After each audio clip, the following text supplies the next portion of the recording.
পুরো বাজারে তেল সংকট আছে। তেল ডিলাররা তেল দেয়, তেলের সাথে আটা দেয়, ময়দা দেয়, সুজি দেয়, চা পাতা দেয়। এভাবে না হলে তেল দেয় না ডিলাররা।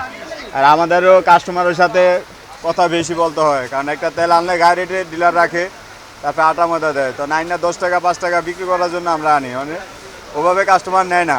আর কাস্টমারের আটা হাতলেও আটা নেয় না, এগুলো নিয়ে ঝরকা বিবাদ হয় কাস্টমারের সাথে অনেক। তেল মনে করেন খুব সংকট এখন তেলের। দেখা গেছে যে 1 কার্টনের বেশি মাল দিচ্ছে না আমাদেরকে।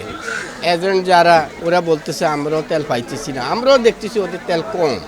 তা আমাদেরকে হয়তো দোকানদাররা মানে সব দোকানদার চাইলে 1 কার্টন করে ভাগযোগ করে দেয়, এইভাবেই আর চলছে তেল। আগে যেটা পাইছি সেটা এখন পাইতেছি না। ধরেন না গায়ের দাম আছে 318, হয়তো আমাদেরকে 15 টাকায় দেয়। তেলের সরবরাহ আজকে 2-3 সপ্তাহ একবার কম, এই সপ্তাহে একবার কমাই দিচ্ছে, এবং তেলের সাথে আটা দিচ্ছে, সরষে তেল দিচ্ছে, অন্যান্য পণ্য দিচ্ছে। না তেল দিবে না, তাও 5 কার্টন জায়গা দিচ্ছে 2 কার্টন 3 কার্টন। একদম সরবরাহ কমাইছে ডিলার, গায়ে যে দাম লেখা ওই দামে ডিলার দাম দিতেছে।